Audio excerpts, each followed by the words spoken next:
Hello, welcome back to my PowerWash Simulator 2 playthrough. Again, I struggle. My name's Tony, hope you're doing well. You're going to notice that the lighting is a little weird. That's because I have grow lights now. It is that time of season, or the time of the season, where I am starting seeds for gardening, and that setup is right over there. So we've got some pinkish red hue here. I'm going to have to hang something up over that to block out that light, 'cause it's not going to work for me during my work hours. Yeah, it's a warm lighting. Let's see. Got my peppers in so far, and then in a week or two I will put in my tomatoes, which germinate way quicker and grow way faster, so they don't need as long. Anyhow, let's take a look here. We got a theater. We'll just get cranking here. It's literally just the theater. Ugh, okay. Oh, I guess where do we want to start? Want to hit this up right away? All right. Let's let the breathing. Oh, 1 second. All right. Let the breathing begin.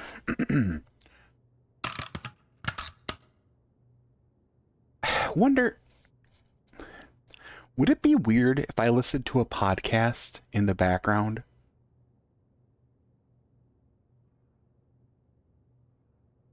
If you can't hear it, is there an issue with the streaming side of it?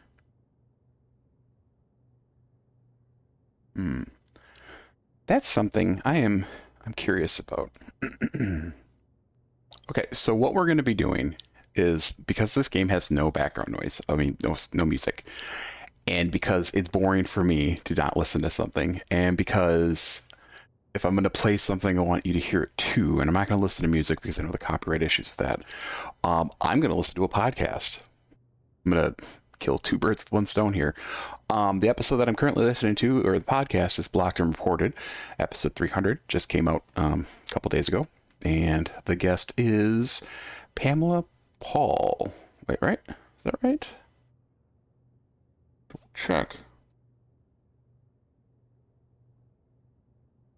Yeah, Pamela Paul, who is a writer.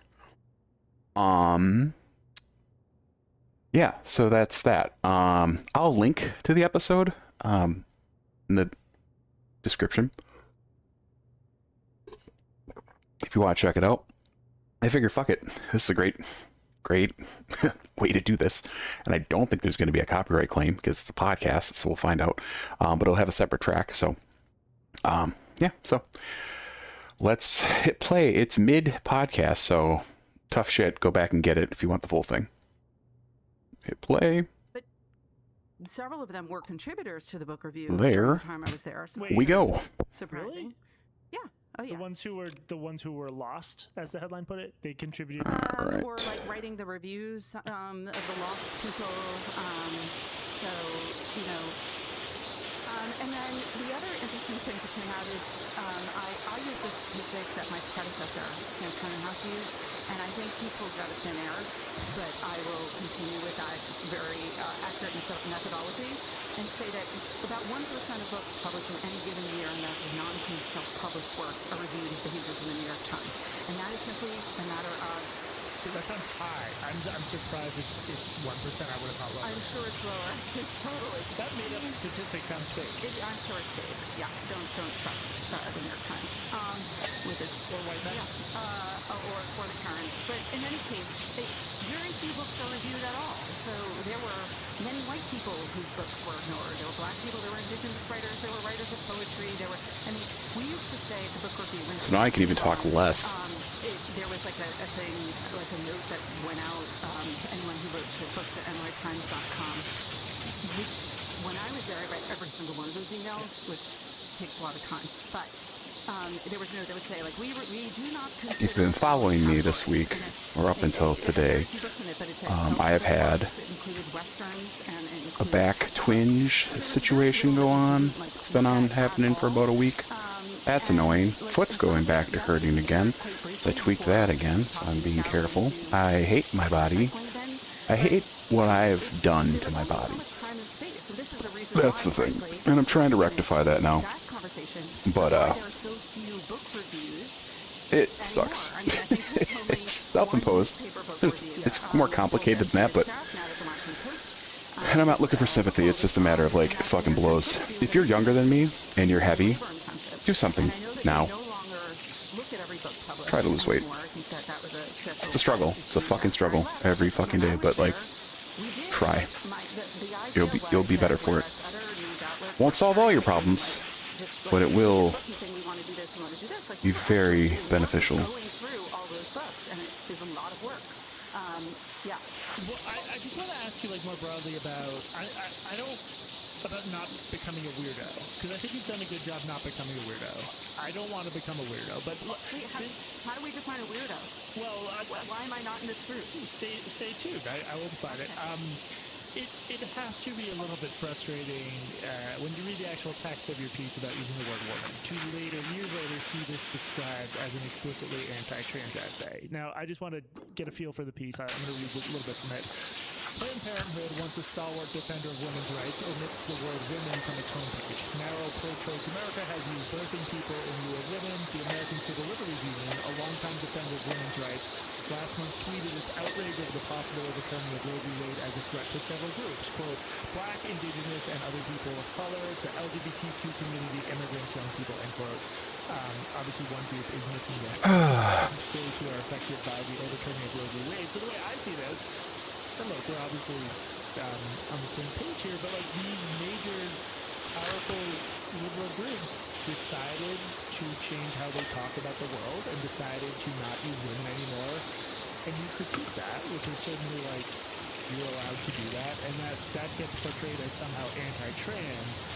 That has to be really frustrating. And I think one thing I'm worried about in the long run for my own work is like, how do you know, if you deal with a lot of this bullshit, you don't want this to define you. You don't want to be seen as a culture warrior. You want to be seen as a journalist and a writer. So how do you do that? Because I feel like you're at least a little bit shielded from going crazy by the fact that you have like such a solid newsroom job right now. That probably helps, right? To have so much other stuff to write about. Yeah, I mean, it's interesting.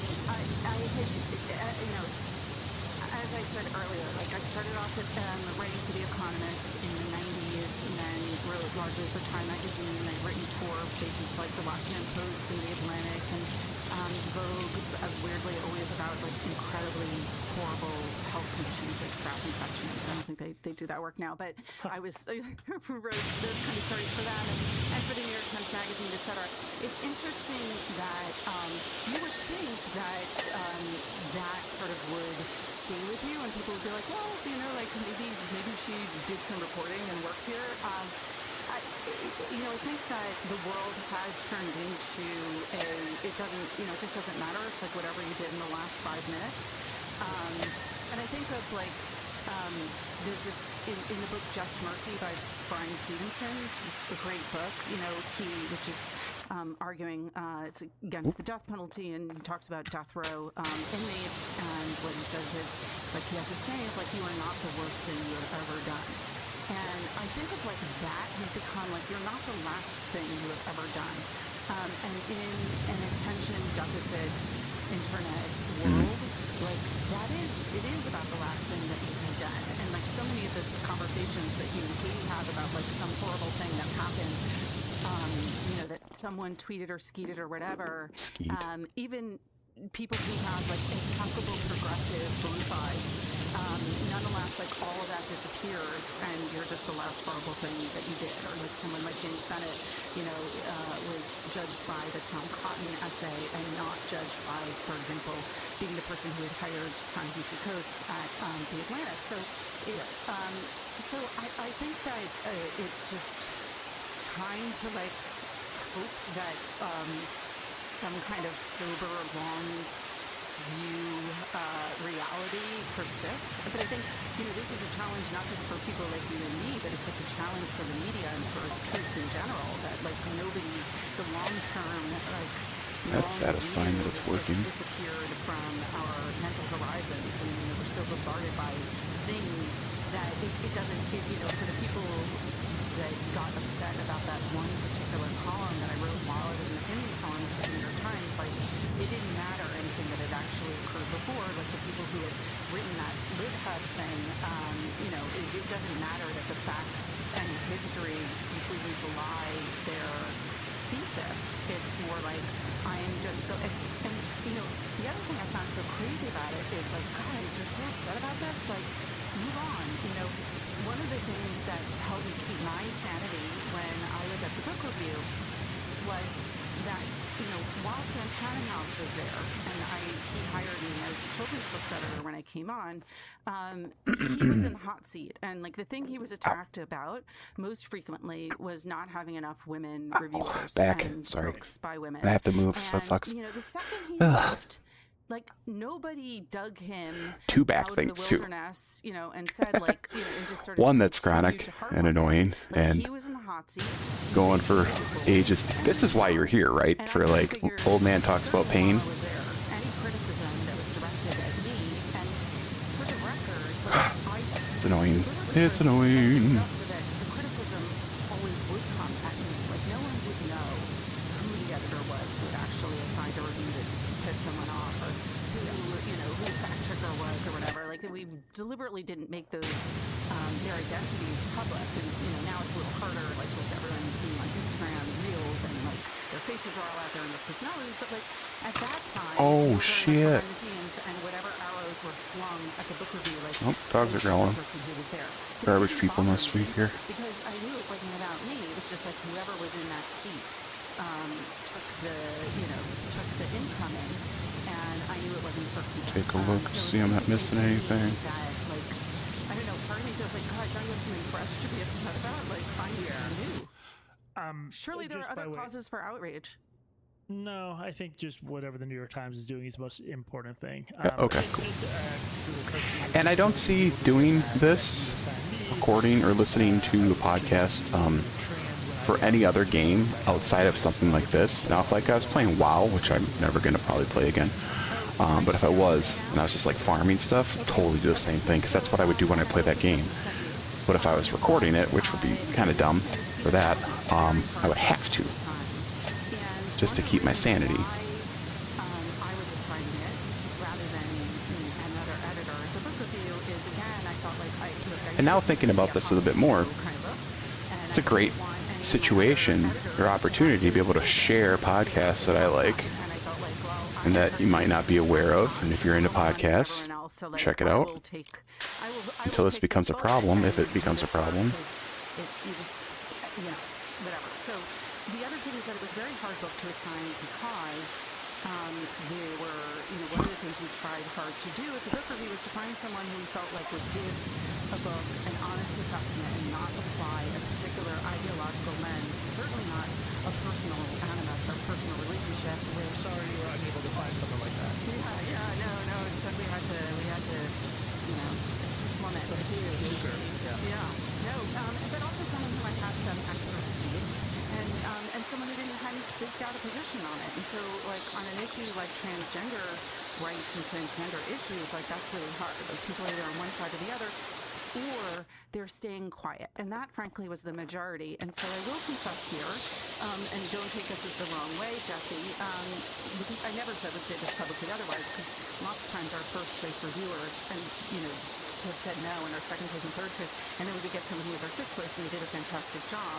But I did approach other people before you, not because I didn't think you would do a good job, because I knew that you would, but because you had, I think, an email interaction with the author sometime, and again, we tried to avoid any kind of... We got a meal once, which I told you I'd have to disclose, and you checked and say You disclosed it, yeah. So it was even worse than an email. You had leveled up to in-person interaction. And frankly, like, normally, that's something that we really try to avoid. But there were a lot of writers, not so many, there were several people I thought would be very good on this book who did not break bread with the author, and they said no, and they said no for reasons that I absolutely understood. Reasons like, no, I can't do this. My department would have my, if I wrote what I really thought, my department would fire me or have, I'd be the black sheep or I have a book coming out. Oh, and I'm recording this on my birthday. Happy birthday, me. Something like this. Or, like I have 43 years old today. I mean, people had this really morning. good reasons not to want to wade into this. And for better or worse, you would already... At what point do I start saying 40 or age years young? Story on this subject I don't know. had weathered that storm, and so, When do I get geriatric dinners? Or like perks at fucking like diners? I'll take it. Once that happens, hopefully I live long enough to benefit from that. So I will fucking take it. I think you did a really good job, and you were fair-minded, and it wasn't, like it wasn't a great review. I thought it was a very fair-minded, bit of literary criticism, and I also saw a good friend over the weekend. Actually, over the weekend I had a wonderful birthday event. Saw a good number of good friends. Had a great time. Saw someone I hadn't seen forever. Neighbor Dave, good guy, awesome friend. Don't see him enough. Need to change that. Time's too fucking short. It was wonderful. And seeing Dave, I'm like, fuck, I really need to get back on this fucking horse of working out consistently. Same thing with Peter. Peter does great working out. He's been very consistent and it shows. I need that. I really need the weightlifting. And actually, after I do this, I'm probably going to do some. Just because I need to get that going. So I'm on a GLP-1 for weight loss, and it's happening. It's working. But with my pain issues, it's been a pain in the ass. Wow, that's very relevant. To get onto consistently working out because I hurt and my foot hurts and then my back hurts and my other part of my back hurts, and then I know it's an excuse, but it also fucking sucks, and it sucks. So I just need to push through at some points and taking better care of myself is the goal. It's just not looking for sympathy, just sharing. But yeah, so people saw people. Great time. What is this? What does seem to happen is, like, if you're a certain type of someone's in the side garden. Wrong views, you'll sort of just Cat. get iced out of. There's lots of cats outside. Literary spaces. Is that fair to say? Yeah, just good to see people and realizing, man, I need to. I want to be around longer. A lot longer. There's beauty of turning older. A friend Dahlia said that. Thinking about things like that. Gives her a panic attack. Understand. Feel that. Hear it. Age is just a number. Also, agree. Time is a real son of a bitch, and it is a thing. And it's all coming for us. Would happen today, and I think that tell me if there's a good metaphor for this, because I'll tell you what my metaphor is, and it's so lame that it needs a better one. But it's like an echo chamber that gets increasingly small, and the way I think about it is there's a game that my kids used to play in the game called Slither.io, where you're like a worm, sort of like Centipede, where you had to like circle around something until you smothered it to death.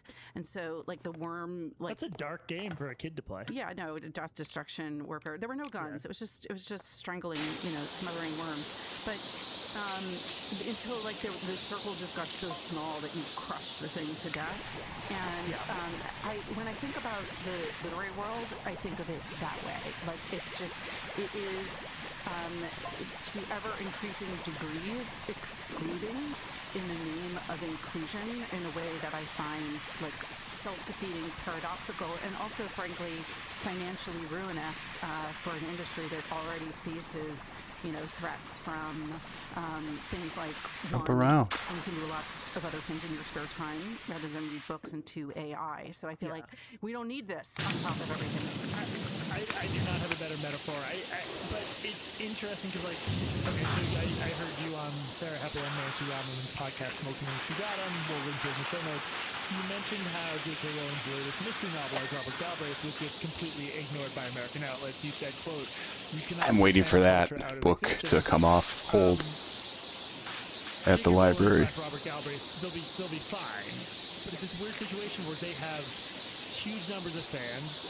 Pat Rosenfield has a large and growing fan base. Lionel Shriver, who you wrote about from the Wall Street Journal, has, also a sort of older, more experienced writer than Pat, a bigger fan. I mean, their fans aren't going to go away. People love the books. It's just this weird thing where it's like pretending they don't exist. And I think you're onto something there, that it's like, if you go on LitHub, there's a lot of righteous outrage, but what percentage of the population holds these views on these subjects? It's sort of, they are making themselves irrelevant, I guess. I mean, the other interesting thing is that in an age in which people are constantly decrying gatekeepers, which, just for the record, I'm in favor of gatekeepers, but nonetheless, there are people who hate gatekeepers. I hate gatekeepers. It's weird that the gatekeepers on the culture remain more, powerful than ever.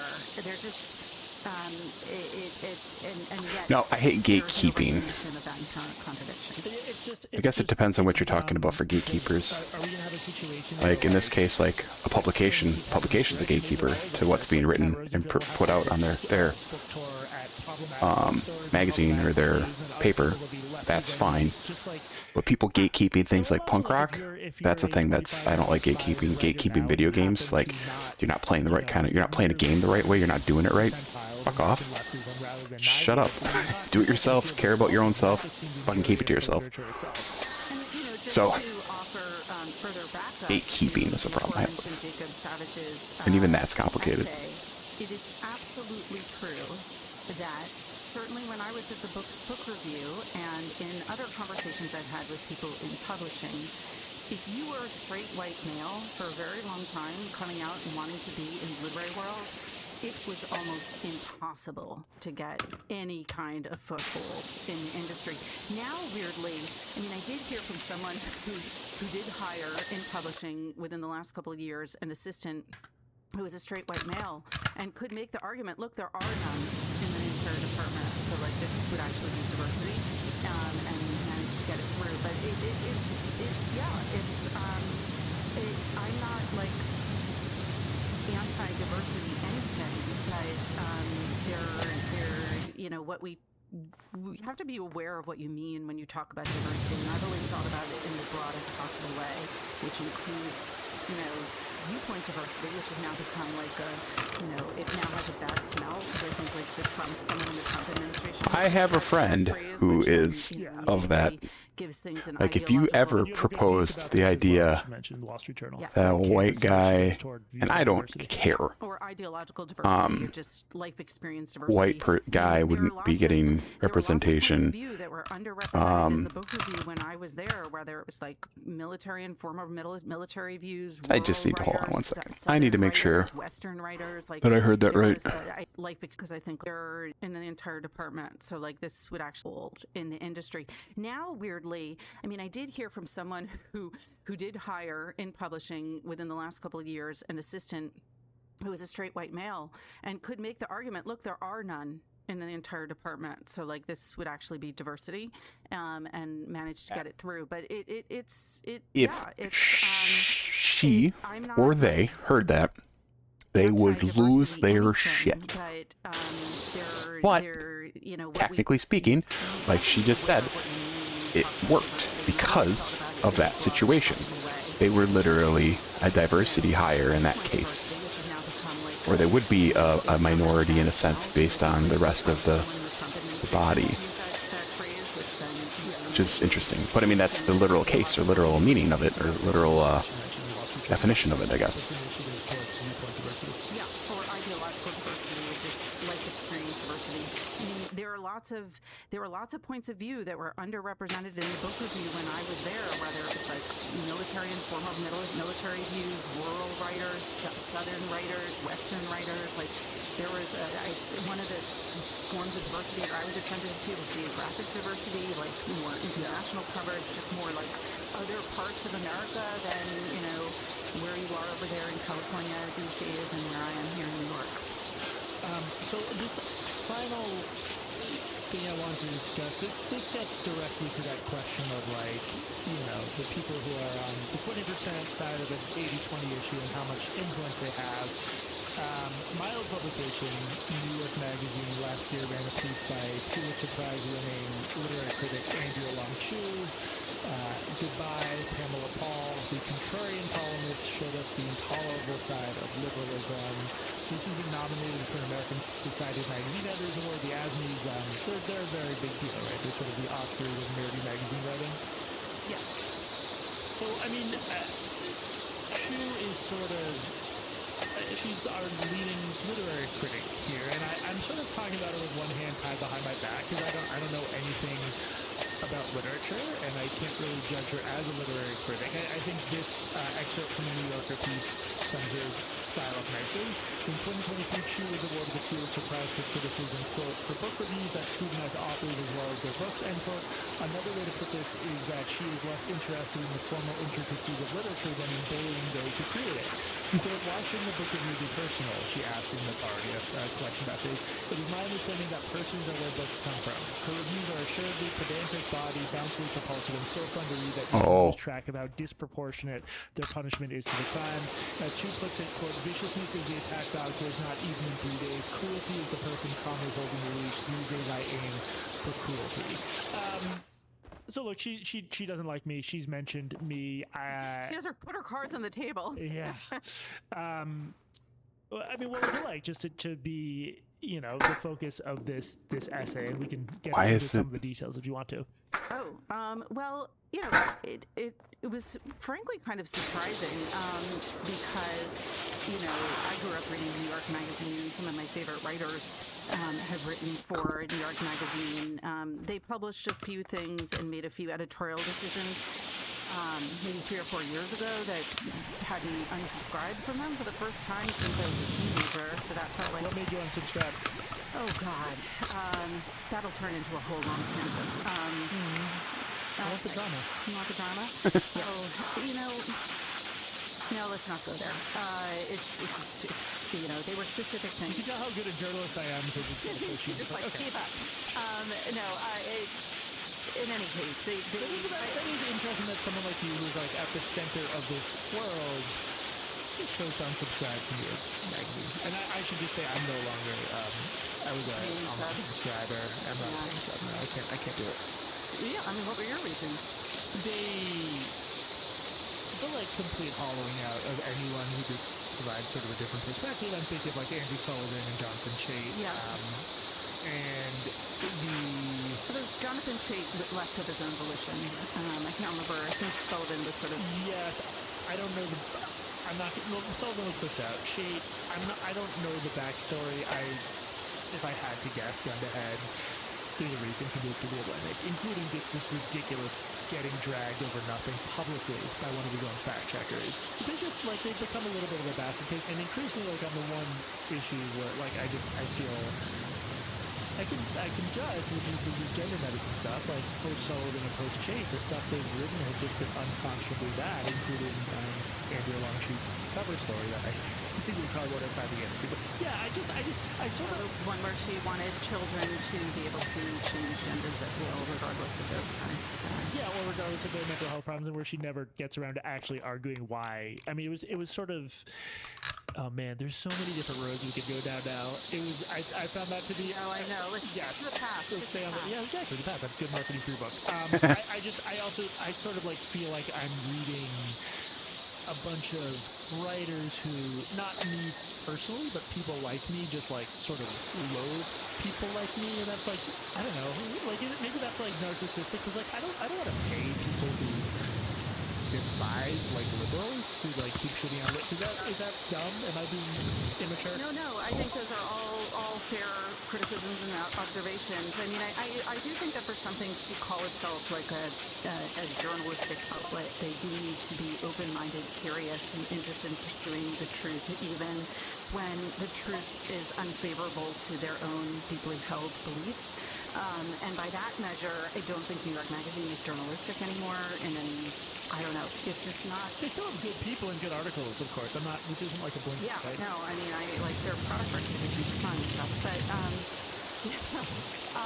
that said, I thought it was interesting. It was an interesting, again, like to me, I guess I thought of this more as an editor. Like if a literary critic decided to write a piece of literary criticism about a human being as literary object, some questions I might ask are, did you reach out to the writer in question if you were going to profile that person? Which, again, it's sort of There's a cat up there. Like, it wasn't a literary criticism. It was immediately sort of an ad hominem attack. And it was sort of like a takedown of your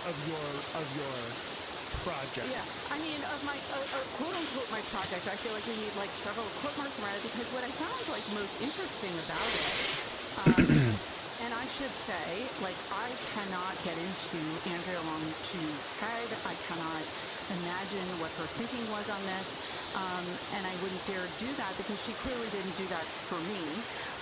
And so Look forward to listening to a Chore episode, new episode, while playing this. Know what goes inside someone's head based on opinion columns. I kind of look forward to like turning people on to different podcasts, like I started to say before, and then stop thinking it or stop saying it. I think it'll be cool. Utility in devoting our attention to a person so rarely visited by serious belief. I mean, this is like a 5,000 word essay, so that's whatever. But Paul's a good example of an all too serious intellectual movement that has emerged from the wreckage of the Obama years, when quote-unquote post-racial liberal optimism began to curdle into open contempt for liberatory struggles like Black Lives Matter or the fight for universal health care. I think of it as the far center. Yeah. A loose coalition of disillusioned Democrats, principled humanists, fade centrists, anti-woke journalists, civil libertarians, blind entertainers, skeptical academics, and toothless novelists, all brought together by their shared antipathy to what they regard as the illiberal left. The far center is for free speech and bourgeois institutions. It is against cancel culture, student protests, and radicalism of any kind. Yet it rejects the idea of a shared ideology or politics. Instead, its members see themselves as independently sane individuals, concerned citizens who wish only to defend civil society from the unbearable encroachments of politics.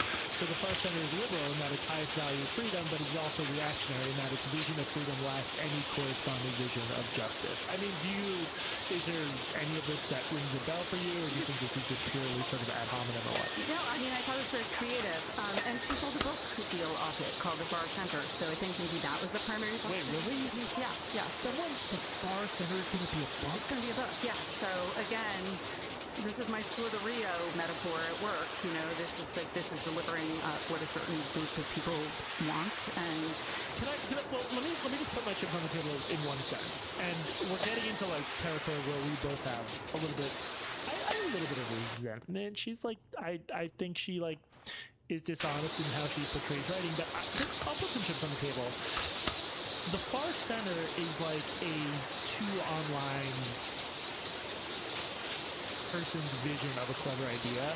I do not think a book about the Far Center is going to sell. I say this, I know, because I have. Or be fucking good. They get a lot of media coverage. They get a lot of media coverage. No one actually thinks there's A Far Center. the description of it. She just loops together everyone she doesn't like. Yeah. Okay, so two things. So just to get back to that first point, like as an editor, I would have been like, okay, like what is the reason for this piece to exist? Is this the best use of our time? You're a literary critic, like why publish this? So like that's one question that as an editor might have been instructive to ask. And I don't know what took place in the editorial process. When it came out, it was so like ridiculous. Like the people that I just got I got a ton of fan mail and support because people were just like, oh my god, like how is this? And not just people were like, how did this get past an editor? So then it's like yet another decision to nominate it, and then yet another decision to, I guess, name it a finalist. But again, I don't know who the judges were and what the decisions were. And it might be that Andrea Longchu just walks on water at the New York Magazine. I don't know. I can't really speculate about that. But I will say that when I was at the book review, one of the editors on staff was really keen to assign Andrea Longchu a review. And I noticed that we asked her to review at least once. I cannot recall if she actually wrote a review. But so, you know, for whatever LitHub person thinks we didn't go to members of the genderqueer community, we did. But in any case, I thought it was, as for the First Center, it's, it's a, people really love naming things. Yes. And, We fucking love labeling shit. That she called like Charles, and then on Blue Sky there's reactionary centrist, and this is all just, it seems to be just different names of the same phenomenon, which is like the people who use these names don't like it when people left of center criticize the left. And be more honest to just be like, we don't think you should do that. Right. I mean, it is like essentially what she's talking about are liberals as opposed to progressives, and some people call them reactionary centrists. Like I think that, you know, there are a whole number of people that there is an attempt to, you know, lump together as just like this is a bad thing and against what we like. The piece named a few other writers who I really enjoy, Jamie Smith and David Ferris and Adam Gopnik, as being, you know, my fellow travelers in the Far Center movement. So I didn't feel like I was in terrible company, but it did seem like a curious use of her time.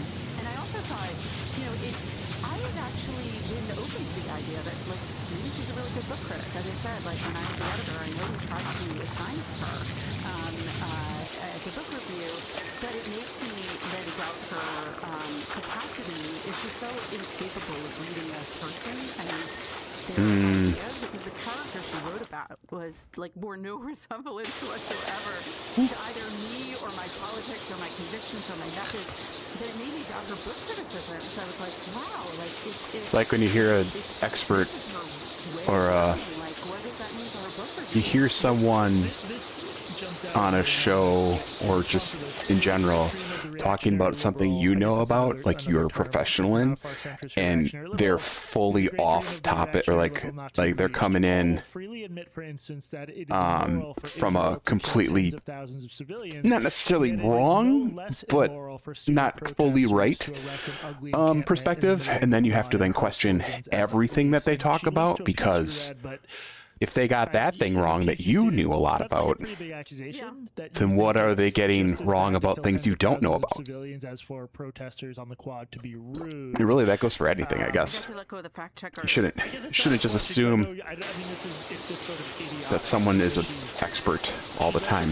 But it's also not to say that that gets into a difficult area where, like, you start to wonder, you start to question everything, which isn't, I think there's something, it's beneficial to be skeptical of things, but you going down that road of like, I don't trust experts, mistake, problem, not a good idea, not helpful. Obviously. I mean, at the book review we had a statement which was like, you should be able, you should disagree, or be free to disagree with our reviews, but you shouldn't distrust them.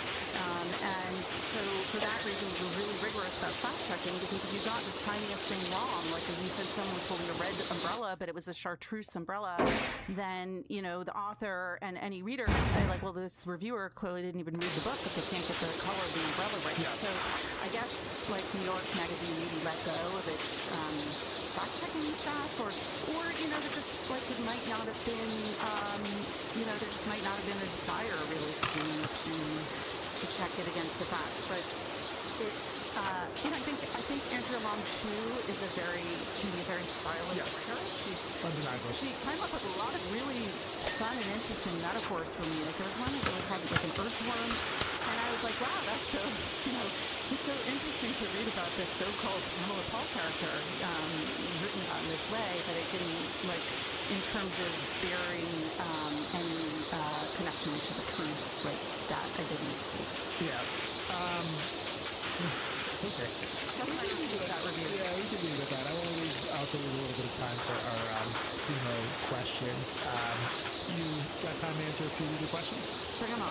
Dollars and Cents asks, what other topics did you write about that were also controversial but did not get the level of blowback that the gender topic did? Thoughts about why? You know, I think that any topic that one writes about as an opinion columnist or now even as a reporter that is not easily divided into teams is inherently controversial. And so there was also a very strong disconnect between the controversy such as it was on, at that point it was really Twitter, like I don't even think Blue Sky existed and Twitter wasn't X yet, but so on Twitter, and there was also like, I don't know if this is still happening as much, but there were a lot of like kind of quick news teams at places that used to be like really good institutions of journalism, like the New Republic and the LA Times and, you know, places like that that would just pick up like little things that happen on Twitter and regurgitate them as news feeds. And that's where most of like the blowback occurred.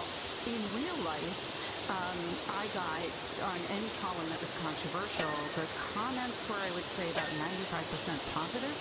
And the emails that I got from people who, strangers of course, but also people who I was aware existed and admired and respected, and people that I knew, like, was often overwhelmingly positive. And so, and from my editors, you know, I had really great editors in opinion and colleagues in the newsroom, and they were really supportive, and that meant a lot to me.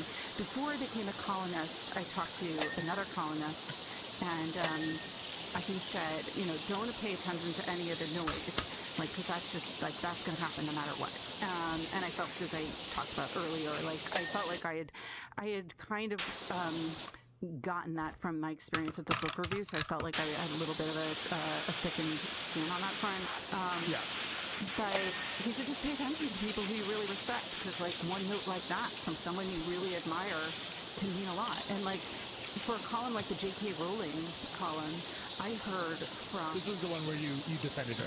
Yes. So, I mean, really, that was a defense of novelists and freedom of speech. And so the number of novelists, you know, of all different backgrounds and ideological beliefs and ethnicities and race and sexes and et cetera, like, was overwhelming. And I would also say that to those columns that I wrote on gender, my most fervent supporters were gays and lesbians, and bisexuals, although maybe less so, but... and you read, this is a whole other thing we didn't have time to get into, but in the Wall Street Journal, you had a piece on the sort of fracturing of the Rainbow Coalition that I thought was quite good. Senator Ben Apple. Yeah, and I think, I mean, I think that what's sad to me is that you know, people don't feel comfortable saying these things publicly, and I think especially for, you know, gay and lesbian people, this is like a very, very difficult and fraught, upsetting sort of rift that's there. And yet I understand it, like, because our discourse has turned into this experience where it doesn't matter if you are the person who has committed the crime. Everyone else is also guilty. The person who quote-unquote platforms you, which means the editor or the head of the section or the person who edited the photos. And This also isn't the best representation of this podcast because we're missing one of the hosts. You are, you know, at fault, and this has like been discussed so many times on bar pods, like from still good theories and interesting. Everyone knows what we're talking about here, but so it really didn't. To get to the actual question, like what are the issues, it almost didn't matter what issues, but I will say, obviously, anything that touched on gender or sex was obviously the Israel-Palestine conflict was big. Anything that talked about the literary world got the literary world very upset. I part of me wished I had been like an internet troll, because there were so many people. Some people were like, wow, why is like the outrage so crazy against you? And I was like, I think of all of the people who were mad at me while I was at the book review because like their book got a negative review or their boyfriend's book, like the editors like nurturing their resentment. Right. So they couldn't, like, very few of them could voice their resentments at the time because like they also maybe had a book out one day or their, you know, husband did, or like, so they just didn't want to like screw their chances. But now, like, all that, like they were just totally free. And so I thought, like, if I were an internet troll, like underneath every angry like tweet, I would put like an excerpt from an email that person had written me, like begging for me the right to work for me. And like I was like, there's one person who attacked me very frequently, and she really still hasn't given up the fight. But like, I think one of her emails said like, I would literally do anything to work for you. Like, I'm such a huge fan. And I thought like, oh, I could just screenshot that and put it. But again, that's just not. Stupid. I'd fucking do it.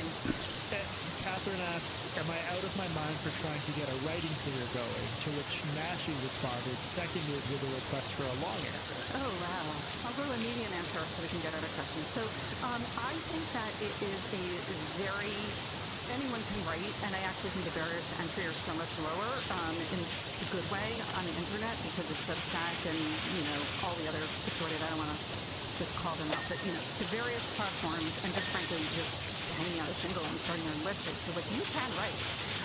Whether you are going to make money off that writing, I think is a very different story. That's a harder. Write for the passion, baby. And I think that the prospects there are Write to improve. decreasing like dramatically.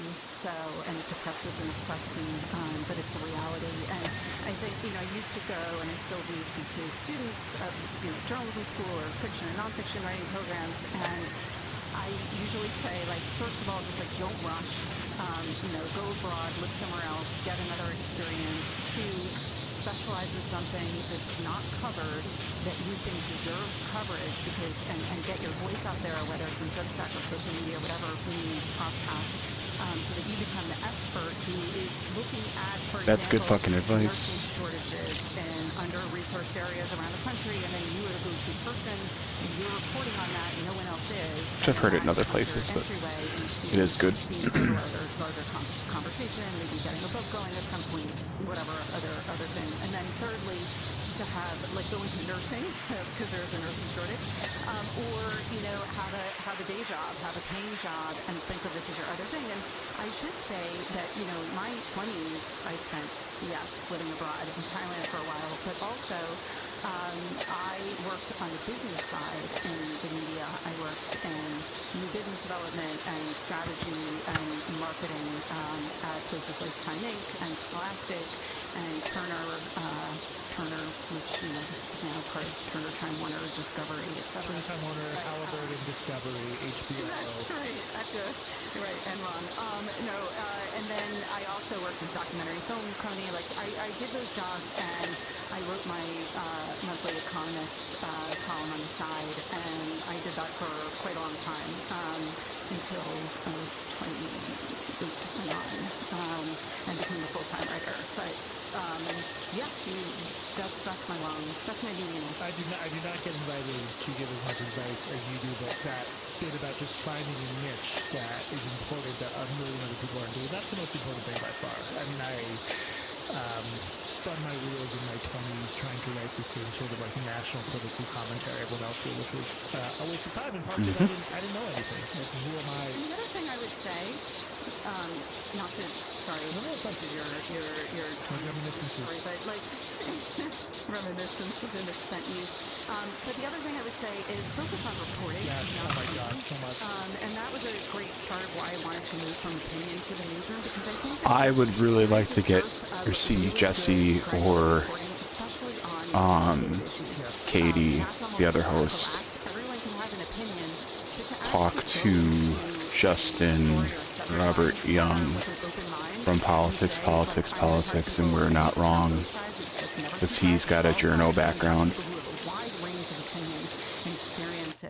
And really listen to them. It would be cool to hear them talk really shop. Just ask open-minded, non-judgmental questions, because you want people to talk to you, and then figure out, like, convey that information. Because the other thing I would say is that readers are smarter than we give them credit for. They can tell when someone's holding information, and that's part of my critique of a lot of news reporting out there. Is like it is cherry-picked. It's half the story.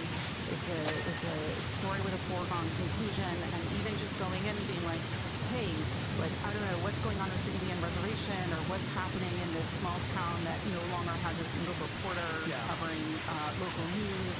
Like, let's just find out and talk to people who maybe I don't think I'm going to like what they have to say, whether that's the police officer or the local mayor or like the activist or Channel 5 does stuff like that.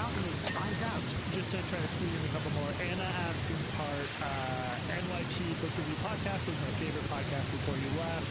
Why do you leave the book review stuff covered? What do you think of literary criticism today in the New York Times and elsewhere? Do you think writers censor themselves more today than, say, 20 years ago? Along those same lines, John writes, I love the New York Times book review. I would assume they do it less now, When you left, you missed that podcast. So, but I'm interested. I'll talk about the pod. This is my first time using my old snowball mic from my podcast days. I did love doing the podcast, and I'll just tell the story. When Sam Catanhouse left the book review, he stayed at the Times, but he hadn't actually fully moved over. He was still in his office, he was still editing a book review, and one day he came around and he said, come and be a guest. I'm doing my last book review podcast. And I was like, wait, if you're doing the last one, what happens next week? And he said, oh, you're going to host it. Well, that's as much heads up as I had about that job and preparation.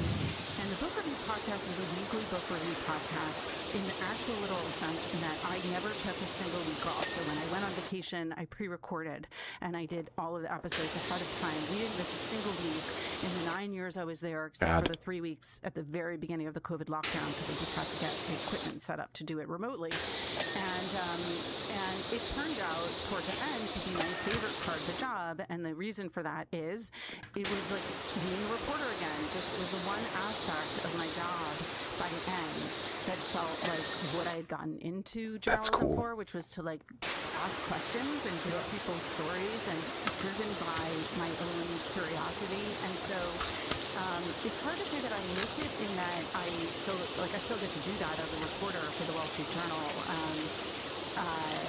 But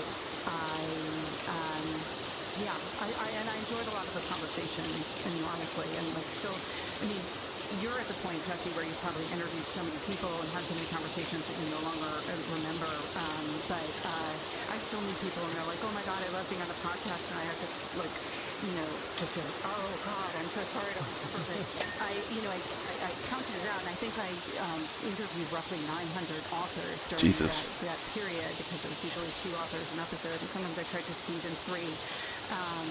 The other aspect that I do miss a little bit is I really enjoyed my colleagues at the book review. We had a really fun component of the podcast that I introduced in the last few years, which was just talking about what we were reading with my fellow editors. And especially during COVID, that was really great because part of what is fun working on a team, similar to the book review, is just that camaraderie and those casual conversations that you have in the office. And during COVID, when we were all remote, and then by the time I left the book review, it was still remote. I missed that, and that was kind of a facsimile. That was my proxy for having those fun conversations with smart colleagues just about what we were reading.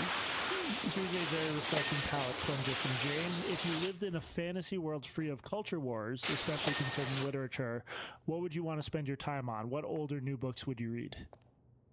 Oh, I don't spend my time in the culture wars. And I also, part of me finds it very hard to differentiate between the culture wars and culture. It's people fight about culture all the time. I think the culture wars is becoming a decreasingly useful term.